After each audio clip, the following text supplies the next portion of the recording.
Bom, meus queridos, nós vamos dar continuidade então ao nosso estudo do livro de Apocalipse. Nós vamos ver hoje um capítulo muito curto, então vamos ver o capítulo inteiro, que é o capítulo número 15. Eu quero convidar você para estar então meditando aqui juntamente comigo. Vou ler aqui o versículo do 1 do capítulo 15. E vi outro grande e admirável sinal no céu, 7 anjos que tinham as 7 pragas, ou melhor, as 7 últimas pragas, porque nelas é consumada a ira de Deus. Bom, esse capítulo do livro de Apocalipse é o capítulo mais curto que tem. E ele certamente faz como que uma entrada para 7 taças da ira de Deus que vão vir através da mão desses anjos sendo derramadas sobre a terra. Bom, até agora, no livro de Apocalipse, nós vimos 2 grandes sinais no céu. Então, nós vimos uma mulher vestida de sol, que é Israel, né? Embora fique meio estranho, né? Como é que uma mulher vai ser Israel, mas é Israel que ela vai dar à luz, né? Nós vimos também o dragão vermelho, um grande dragão vermelho, né? Que é Satanás. E agora aqui nós estamos vendo, então, eu vi outro grande e admirável sinal no céu, que são 7 anjos que contêm as últimas 7 pragas de Deus, que ele vai derramar sobre a terra. Então, eles têm 7 pragas para ser derramadas. Quão terrível serão essas pragas? Bom, essas últimas 7 pragas já estão dizendo, são os últimos juízos de Deus. A ira de Deus vai ser consumada através desses anjos quando essas 7 taças forem derramadas sobre os habitantes da terra. O versículo 2 diz assim: eu vi um como mar de vidro misturado com fogo, e também os que saíram vitoriosos da besta e da sua imagem e do seu sinal e do número do seu nome, que estava junto ao mar de vidro e tinham as harpas de Deus. O primeiro mar que aparece no livro de Apocalipse é um mar límpido, cristalino, né? Um mar que nós fizemos menção, né? Hoje, especialmente aqui no Rio Grande do Sul, que nós somos muitas vezes acostumados com o mar sujo, quando vamos para Santa Catarina, ou alguém tem a oportunidade de ir, quem sabe, por Nordeste brasileiro, vê muitas vezes um mar límpido. Às vezes o mar do Rio Grande do Sul está límpido. Mas aqui fala, então, que o primeiro mar que apareceu, e nós já vimos sobre isso, é um mar claro como cristal. Agora, esse mar é um mar com fogo. Bom, o mar fala de multidão de pessoas. O fogo, ele pode falar aqui da aflição, pode falar do juízo. Bom, este mar que aparece junto com essas pessoas, ele faz uma alusão aos santos que estavam na tribulação, ou que vieram da tribulação, fazendo uma referência da sua quantidade e do nível da aflição que eles passaram. Então, eles foram, como diz aqui, né? Eles saíram vitoriosos em meio a um fogo de perseguição, de tribulações, de opressões e de morte. Venceram então a besta que saiu do mar, que é o anticristo, venceram a besta que veio da terra, que é o falso profeta, venceram a imagem da besta e não aceitaram ser enganados, recebendo a marca da besta com o seu número. Então observe que esses aqui, eles são, na verdade, como diz aqui, eles são vitoriosos, eles foram perseguidos em meio a um fogo de perseguição, mas na verdade perderam com certeza a sua vida, mas ganharam a vida eterna.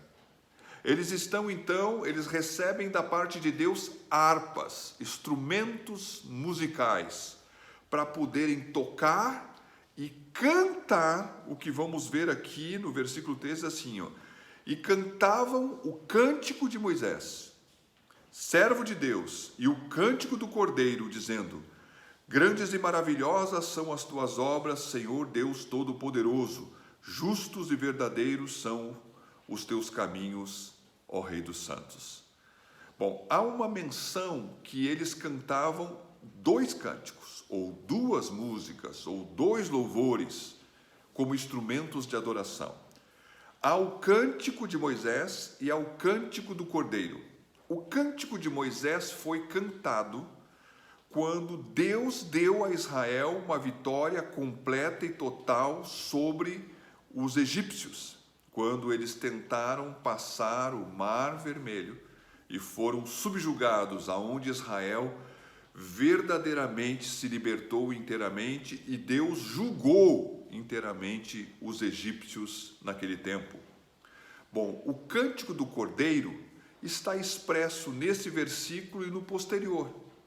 O cântico do Cordeiro, ele faz uma exaltação das obras do Senhor, como Deus Todo-Poderoso, e também dos seus caminhos, que são justos, da sua justiça, fala também dos seus juízos.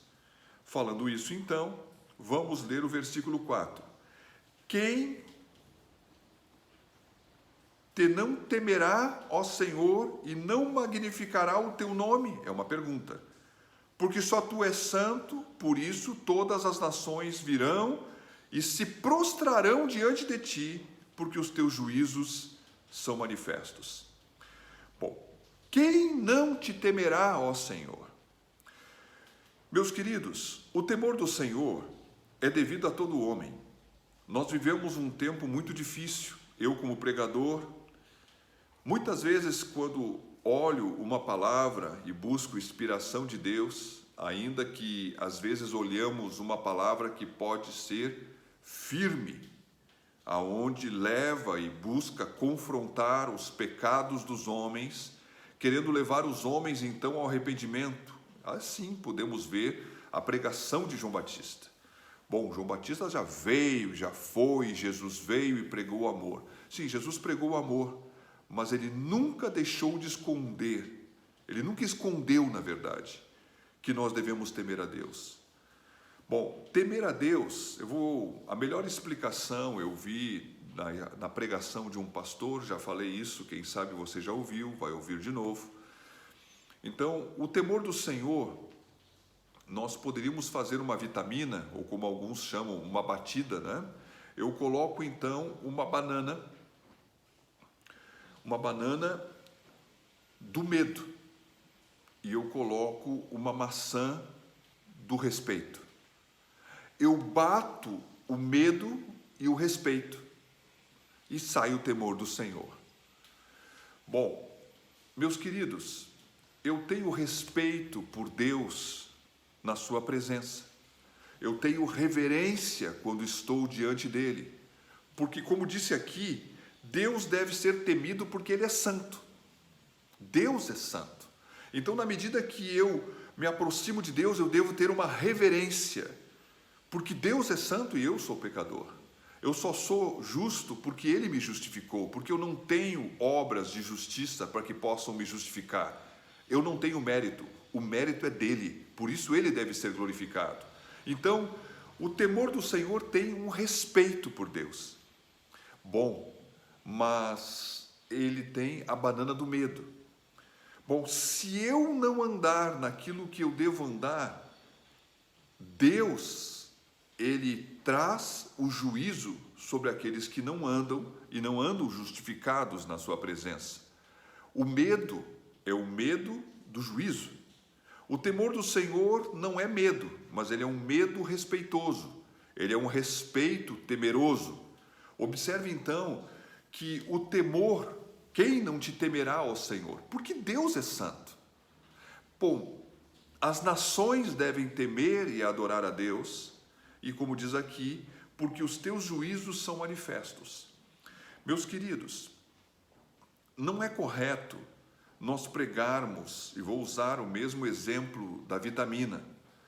Eu então vou usar um exemplo diferente, tá? Eu coloco então a banana da fé, a maçã da misericórdia, eu coloco, quem sabe, a aveia, né, do amor de Deus, eu coloco então, quem sabe, o açúcar, né? Da justiça de Deus. Eu vou colocando só coisas que me são agradáveis. O cordeiro do Velho Testamento, ele deveria ser comido inteiramente, cabeça, corpo e fressuras. Observe então que, na verdade, a palavra de Deus, ela nos mostra que dentro dessa vitamina deveria ser colocado também coisas, né? Onde o Senhor nos diz, como falamos outro dia, num devocional, nós devemos abandonar o velho homem e nos vestir do novo, que é feito segundo o Espírito de santidade. Então, toda a prostituição, toda a impureza, todas as paixões, todas as concupiscências e toda a avareza, todas as mágoas, a ira, a cólera, que é a indignação interior, todas as palavras torpes, a maledicência deve ser lançada fora. Bom, falando disso, então, a vitamina correta, ela tem todos os ingredientes. Assim como também devemos, para ter uma boa saúde, comer todos os tipos de alimentos, conforme as suas cores, conforme não só carne, mas também cereais, como também leguminosas, né? Nós devemos trazer uma pregação que possa falar da fé, que possa falar da misericórdia, que possa falar do amor de Deus, que possa falar da justiça de Deus, mas que também possa falar da severidade de Deus, porque Deus puniu e levou a julgamento aqueles que estavam sem arrependimento e sem um posicionamento. Observe que a palavra de Deus diz que nas bodas do Cordeiro, fazendo uma menção que alguém vai estar vestido lá com a vestimenta errada, e ele será lançado fora, e haverá choro, pranto e ranger de dentes. Bom, falar do temor do Senhor, isso é uma pregação que está fora de moda. Eu quero ouvir coisas boas, né? Uma pregação que se fala de fé enche o altar, que fala do amor e a misericórdia de Deus, enche o altar. Nós precisamos disso. Deus é fiel, como falamos um devocional nessa manhã, que você pode ver ele aqui no próprio YouTube, né? Mas observe que o temor do Senhor, Deus deve ser temido, Jesus deve ser temido. Então o cântico do Cordeiro exalta as virtudes do Cordeiro e que ele é aquele que deve ser temido. Então vamos aqui falando que ele deve ser temido porque é aquele que tem o poder de executar o juízo. Vamos ler aqui o versículo 5. E depois disso olhei, e eis que o templo do tabernáculo do testemunho se abriu no céu. Bom, se abre o templo e se abre então o Santo dos Santos, aonde há o testemunho. Dentro da arca há 3 testemunhos. Dentro da arca a arca, em cima tem os 2 querubins com as suas asas olhando para dentro da arca. Essa tampa que está em cima da arca se chama propiciatório, onde se faz a propiciação diante do Rei da Glória, do Senhor, Deus Todo-Poderoso, Deus que se ira todos os dias e que executa justiça através dos seus juízos sobre a terra. Bom, o sacerdote, uma vez por ano, ele tinha que comparecer diante, o sumo sacerdote comparecia uma vez por ano, não sem sangue, né, diante desse propiciatório, fazendo propiciação pelos filhos de Israel. E essa propiciação que era feita no sacerdócio levítico era uma propiciação que era feita com uma sombra daquilo que o Cordeiro de Deus faria nesse templo dos céus. Então, aqueles que foram justificados pelo sangue do Cordeiro estão justificados. Aqueles que não estão justificados, eles vão receber então o juízo de Deus e a ira de Deus. E a ira de Deus, então, como está sendo manifesta aqui, se abriu o templo e se abriu os testemunhos. Dentro da arca, então, há uma vara de Arão que floresceu no tempo onde o sacerdócio levítico é levantado sobre qualquer outro que queria tomar essa posição. Bom, há então ali um gomer do maná e há as tábuas com os 10 mandamentos, falando então de tudo aquilo que o homem deve guardar e de tudo aquilo que é a lei de Moisés. Observe que foi cantado o cântico de Moisés e do Cordeiro. Alguns então vão receber aquilo que é a justiça do Cordeiro. Quem vai receber a justiça do Cordeiro? Esses que têm as harpas, que vêm da tribulação, a igreja que já está com Cristo e todos os santos. Mas observe que aqui há um momento aonde, sendo aberto o Santo dos Santos, aqueles que não têm a expiação pelo Cordeiro vão receber com toda certeza o juízo de Deus, porque só em Cristo há uma expiação, né? Uma propiciação perfeita, aonde o homem é inteiramente justificado diante de Deus. Então, olha o que acontece. Uma vez tendo sido aberto, sai então, e os 7 anjos que tinham as 7 pragas saíram do templo, vestidos de linho puro e resplandecentes, e cingidos com cintos de ouro pelo peito. Bom, aqui então, os 7 anjos que foram vistos como um grande sinal do céu, e maravilhoso sinal, eles saem então do templo, contendo então, levando as 7 pragas que eles vão derramar sobre a terra. Eles estão vestidos de linho puro e resplandecente. Isso fala da sua justiça, que eles são justos, né? E o fato de eles estarem então cingidos com um cinto de ouro no peito. O cinto de ouro fala do poder e da autoridade que lhes foi dada para executar os juízos de Deus. O fato de estarem cingidos no peito, assim como Jesus aparece em Apocalipse 1, cingido no peito, fala que o juízo de Deus vai ser derramado, porque o coração está fechado. Então é um juízo que vem, porque às vezes hoje nós recebemos juízos de Deus, porque Deus diz que corrige a todo aquele que recebe por filho, e se estamos sem correção, somos não filhos, mas bastardos, e não devemos nos entristecer como somos corrigidos por Deus, porque somos corrigidos para levar-nos ao arrependimento. Só que aqui estão esses anjos como uma figura do coração e do temor que é devido ao Cordeiro, na figura que ele aparece lá em Apocalipse 1, esses anjos aqui aparecem cingidos na altura do peito, como o coração está fechado, dizendo assim, o juízo que vai ser derramado agora vai ser sem misericórdia. Falando isso então, agora vem a fúria de Deus. Vamos ler aqui o versículo 7. E um dos 4 animais deu aos 7 anjos 7 salvas ou taças de ouro, cheias da ira de Deus que vive para todo sempre.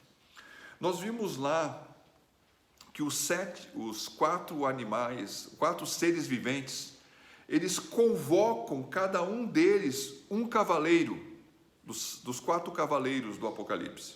São cavaleiros de juízo. Tá? Agora, então, um dos seres viventes convoca os 7 anjos que vão ter e receber 7 taças cheias da ira de Deus. Cada anjo recebe uma taça que está cheia da ira de Deus. E quase por fim, vamos ler aqui o versículo 8, que diz assim: E o templo encheu-se com a fumaça da glória de Deus e do seu poder, e ninguém podia entrar no templo até que se consumassem as 7 pragas dos 7 anjos. A glória de Deus e o poder de Deus encheu o templo. Meus queridos, a fumaça que é descrita aqui, a fumaça, como se diz, aonde há fumaça, há fogo. Então, a manifestação na forma de uma fumaça desse enchimento da glória e do poder de Deus é que, e observe que há um silêncio então, né? Observe que diz aqui, né? E ninguém podia entrar no templo até que se consumasse. Há então um momento onde Deus se levanta na sua ira e na sua fúria, e essa fumaça, como se diz na terra, nós sempre vimos a fumaça é um sinal do fogo, o fogo da ira de Deus se acendeu e não se apagará. Então, podemos dizer então que todo aquele que não recebeu a expiação dada por Deus, ou seja, Jesus Cristo é dado como cordeiro, ele é morto, ele é sepultado, ele ressuscita, ele sobe aos céus, e ele então é o cordeiro que pode fazer a expiação do pecado daquele que peca. Todos aqueles que rejeitaram o cordeiro de Deus receberão agora o fogo da ira de Deus, manifesto através desses anjos, derramando taça após taça, consumando as 7 últimas pragas de Deus, que são os juízos de Deus, que vão ser derramados sobre a terra. Cada anjo tem a sua taça. E por fim, então, falando aqui, podemos dizer o seguinte: em um momento da grande tribulação, num dado momento, Deus vai dizer o seguinte: acabou, chega, não há mais oportunidade de arrependimento, agora vai ser derramado a sua ira, e Satanás, que é o anticristo, o falso profeta, e todos os homens ímpios que receberam a marca da besta, que rejeitaram a expiação e não têm um expiador, vão ser julgados. Deus vai trazer a sua ira. Falando isso, estamos encerrando nesse dia então o capítulo 15 do livro de Apocalipse, e amanhã, se o Senhor nos permitir, entramos então nas taças, que são essas iras, esses juízos que vão ser derramados por esses 7 anjos. Que Deus te abençoe e até amanhã, no nome do Senhor Jesus.